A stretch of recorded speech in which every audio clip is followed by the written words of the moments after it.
অন্তর্বর্তী সরকার ক্ষমতায় আসার পরে বাংলাদেশ ও ভারতের সম্পর্ক বরফের মতো জমাট বেঁধে আছে। দুই দেশে চলছে পাল্টাপাল্টি বিবৃতি, ব্রিফিং, হাই কমিশনারদের তলব করার ঘটনাও ঘটেছে। এমনকি উত্তেজনার পারদ গিয়ে পড়েছে ওয়াশিংটনেও। মার্কিন প্রেসিডেন্ট ডোনাল্ড ট্রাম্পের সঙ্গে ভারতের প্রধানমন্ত্রী নরেন্দ্র মোদীর বৈঠকেও আলোচনা হয়েছে বাংলাদেশ নিয়ে। কিন্তু হঠাৎ করে বাংলাদেশ ভারত সম্পর্কের হিম শীতল বরফ গলার ইঙ্গিত পাওয়া যাচ্ছে কি? তাহলে কি স্বাভাবিক অবস্থায় ফিরতে যাচ্ছে প্রতিবেশী দুই দেশের ঐতিহাসিক সম্পর্ক?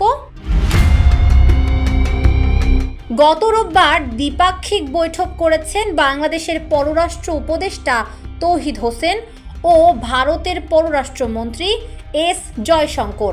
ওমানের রাজধানী মাস্কোটে অনুষ্ঠিত এ বৈঠককে অত্যন্ত গুরুত্বপূর্ণ হিসাবে দেখা হচ্ছে, কারণ ট্রাম্পের সঙ্গে মোদির বৈঠকের পর বাংলাদেশ ও ভারতের উচ্চ পর্যায়ের প্রতিনিধিদের মধ্যে এটিই প্রথম বৈঠক।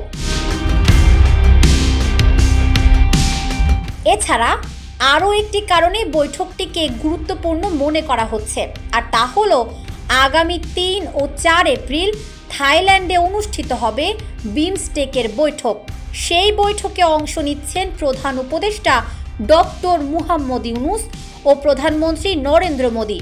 সেখানেই তাদের মধ্যে বৈঠক হতে পারে বলে ইঙ্গিত দিয়েছেন দুই দেশের কর্মকর্তারা।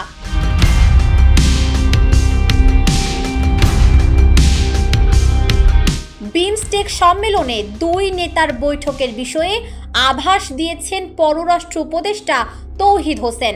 ভারতীয় সংবাদ মাধ্যম দ্য হিন্দুকে তিনি বলেছেন, এখন পর্যন্ত দুই নেতা একই সময়ে একই স্থানে ছিলেন না, তাই সরাসরি বৈঠকের সুযোগ হয়নি। তবে বিমস্টেক সম্মেলনে তারা একসঙ্গে থাকবেন। এ ধরনের বৈঠক দ্বিপাক্ষিক সম্পর্কের উন্নয়নে সহায়ক হতে পারে। শীর্ষ নেতারা একসঙ্গে বসলে অনেক সময় এক কথায় বড় সমস্যার সমাধান হয়ে যায়। ভারতের সবচেয়ে বড় সংবাদ মাধ্যম টাইমস অব ইন্ডিয়ার এক প্রতিবেদনেও থাইল্যান্ডে দুই নেতার সম্ভাব্য বৈঠকের কথা উঠে এসেছে। এদিকে ভারতের সঙ্গে স্বাভাবিক অবস্থা ফিরিয়ে আনতে দুই দেশই কাজ করছে বলে হিন্দুকে জানিয়েছেন তৌহিদ হোসেন। তিনি বলেছেন, ভারত 15 বছরের বেশি সময় ধরে এক ধরনের সম্পর্কে অভ্যস্ত ছিল, যা হঠাৎ পরিবর্তিত হয়েছে। ফলে প্রথম দিকে কিছুটা অস্বস্তি ছিল।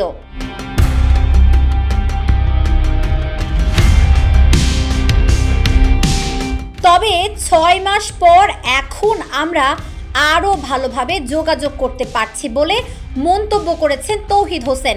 তিনি আরও বলেছেন, দ্বিপাক্ষিক সম্পর্ক স্বাভাবিক অবস্থায় ফিরিয়ে আনার জন্য আলোচনা চলছে। বিশেষ করে বাণিজ্য ও অন্যান্য কূটনৈতিক ক্ষেত্রে ইতিবাচক পরিবর্তন এসেছে।